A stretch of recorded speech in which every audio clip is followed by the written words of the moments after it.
Hello guys, in this video I'll show you how you can install Minecraft mods using Curseforge app. So without further ado, let's get started. First of all, open a browser and then you need to go to curseforge.com and then you need to get a Curseforge app for Windows. Download standalone and then install like a normal setup. Then what you need to do here on the Curseforge app, you need to set up your account. So go to settings, press plus icon here and scan computer for games, select the disk where Minecraft is installed, and then you should have a Minecraft here. Then if we go back here, we can create and then we can give it a name, for example, Forge,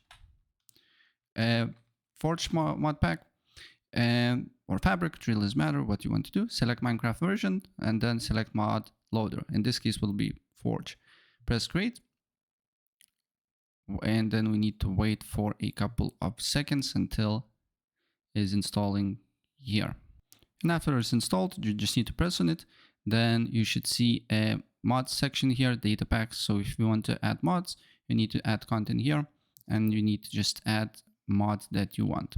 And then if we press again on the Forge, we can see that mod now is enabled. And then you just need to hit play and the mod will be here.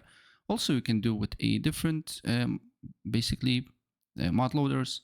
You can, as you can see here, create, for example, a Fabric version and all your mods will be there and it will work perfectly. So that's pretty much it. And if I help you out, please press like.